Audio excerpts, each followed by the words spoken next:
Hello everyone, welcome back to my channel. मैं प्रीति शर्मा स्वागत करती हूँ आपके अपने चैनल काना दीवानी में। यहाँ आपको देखने को मिलती है Laddu Gopal video and all पूजा पाठ related information Monday Wednesday Friday. तो फ्रेंड्स, राधे राधे, जय श्री कृष्णा। कैसी हो आप? आई होप आप सब भले चंगे होंगे, स्वस्थ होंगी, मस्त होंगी। दोस्तों, आज मैं आपको बताऊंगी विजया एकादशी कब है, 16 को हुई या 17 को। बहुत सारा कंफ्यूजन है लोगों को, तो वो मैं कंफ्यूजन भी दूर करूंगी। साथ ही आपको ये भी बताऊंगी विजया एकादशी का व्रत हमें क्यों रखना चाहिए, इसे रखने से क्या लाभ मिलता है, तथा ये भी बताऊंगी कि क्या करें और क्या ना करें इस व्रत में। तो दोस्तों, चलिए वीडियो को करते हैं शुरू। अगर आप हमारे चैनल पे नए हैं तो हमारी काना दीवानी चैनल को मेक श्योर सब्सक्राइब करिए, साथ ही नोटिफिकेशन बेल को दबा के ऑल पे क्लिक कर दीजिए। इस व्रत को करने से सभी प्रकार के रोग और दुख पर विजय प्राप्त होती है। ऐसा भी कहा जाता है कि इस व्रत को श्री रामचंद्र जी ने स्वयं किया था। जब वह लंका पर युद्ध के लिए चढ़ाई कर रहे थे, तब उन्होंने विजय एकादशी का व्रत किया था और इस व्रत को करने से उनकी निश्चय ही विजय हुई थी। इसीलिए तब से भी ये व्रत प्रसिद्ध है। तो आपका कोई काम रुका हुआ है या कोई कार्य है जो नहीं हो पा रहा है, तो आप इस व्रत का संकल्प लेके इस व्रत को करिएगा। इसकी जो विधि है वो मैं आपको आगे बताऊंगी, आपकी निश्चय ही विजय प्राप्त होगी। दोस्तों, विष्णु भगवान के दो पार्षद हैं, जया और विजय के नाम से।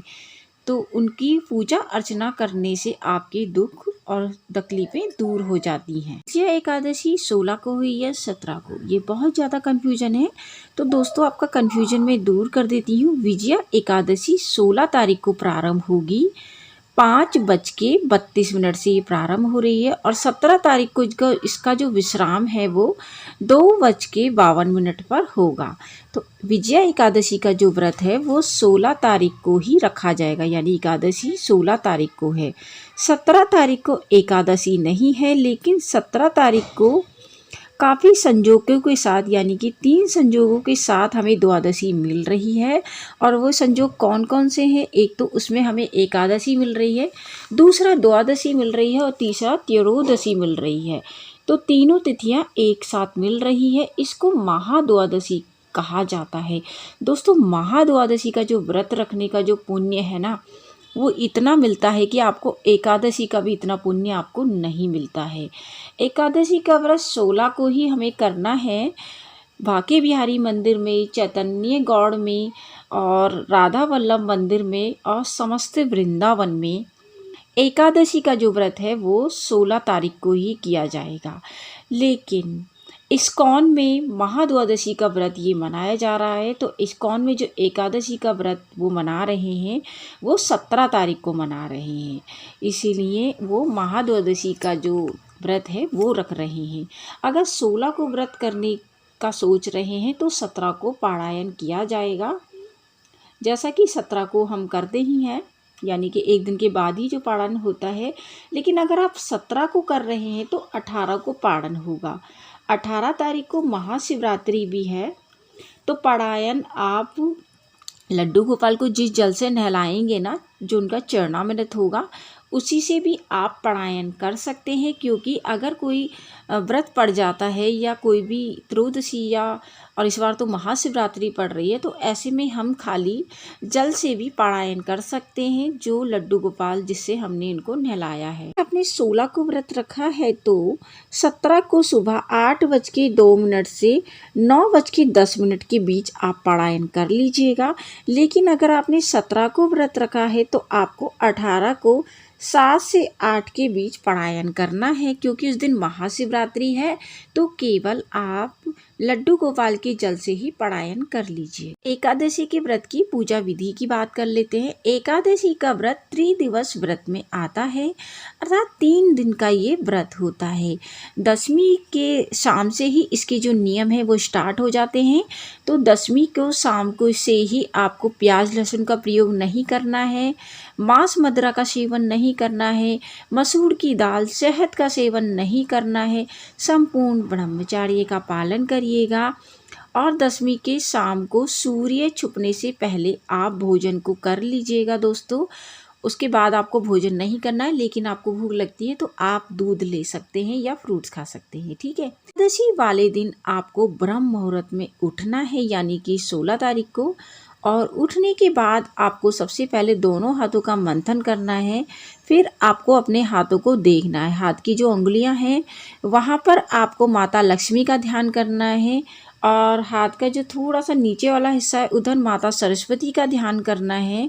और पूरे हाथ में आपको कृष्ण भगवान विष्णु भगवान का ध्यान करना है। उसके बाद आपको फिर से मंथन करना है और आँखों पर लगाना है। उसके बाद धरती माता को स्पर्श करिए। धरती माता को स्पर्श करने के बाद आपको बिना नहा के मेन गेट के दोनों कोरों में आपको पानी डालना है। उसके बाद आपको घर की साफ़ सफाई करनी है। घर की साफ़ सफाई के बाद आपको स्नान करना है। स्नान के जल में आपको गंगा जल डाल सकते हैं, यमुना जल डाल सकते हैं, आंवले का चूर्ण डाल सकते हैं, तुलसी की मिट्टी डाल सकते हैं। ये भी ना मिले तो हल्दी डाल के आप स्नान कर सकते हैं।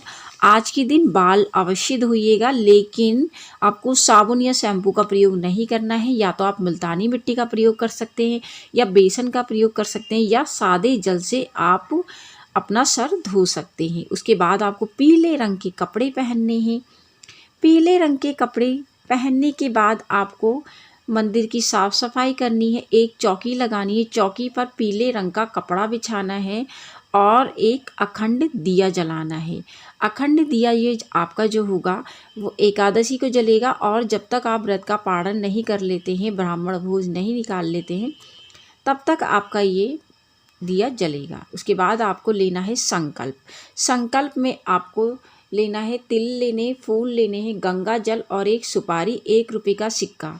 उसके बाद अपना नाम बोलना है, गोत्र बोलना है, पति का नाम बोलना है, स्थान बोलना है, आप किस लिए व्रत रख रहे हैं, अपनी मन्नत बोलनी है, और संकल्प को लड्डू गोपाल जी के चरणों में आप डाल दें। अखंड दिया हमने पहले ही जला लिया है, तो ये हमारी पूजा का भी साक्षी होगा। कलश स्थापना भी आपको आवश्यकता नहीं है करने की। उसके बाद अखंड दिया जब आप जलाए तो उसकी जो बाती है वो पीली कर लीजिएगा, बाती कलावी की लीजिएगा, बाद उसमें 1 चुटकी हल्दी डाल दीजिएगा, फिर आप दिए को जलाइएगा, ठीक है। उसके बाद आपको संकल्प लेना है, ताकि आपकी जो संकल्प का पूजा का जो साक्षी है वो दिया रहे। उसके बाद दोस्तों आपको लड्डू गोपाल जी को स्नान कराना है। उनको सुंदर सुंदर कपड़े पहनाइए, हो सके तो पीले रंग के कपड़े पहनाइए उनको। उसके बाद आपको गणेश जी का आवाहन करना है, तो गणेश जी की स्थापना करिए। जो भी आप स्थापना करेंगे, कलश स्थापना करेंगे या भगवान जी को, तो थोड़ा थोड़ा आसन दे के ही स्थापना करिएगा, क्योंकि जो दिया है वो हम बिना डायरेक्ट नहीं रखते हैं, थोड़ा सा आसन दिया जाता है। या तो आप तिल का आसन दे दीजिएगा, फूल का दीजिएगा। चावल का प्रयोग दोस्तों पूजा में नहीं होगा, ठीक है दोस्तों। उसके बाद आपको गोपाल जी को भी वहीं पर विराजित कर दीजिए चौकी पर। फिर आपको दोस्तों एकादशी यानी विजया एकादशी है तो उसकी कथा पढ़नी है, विष्णु सहस्त्र नाम का पाठ करना है, और उसके बाद आरती करनी है। पूरा दिन आप रह सकते हैं तो निर्जला भी रख सकते हैं, नहीं तो आप फ्रूट्स वगैरह खा सकते हैं। दिन छुपने से पहले अगर आपने फ्रूट से रखा है तो आप फ्रूट्स वगैरह खा लीजिए, फलाहार से रखा है, कुटू वगैरह खाना चाहें तो वो खा सकते हैं।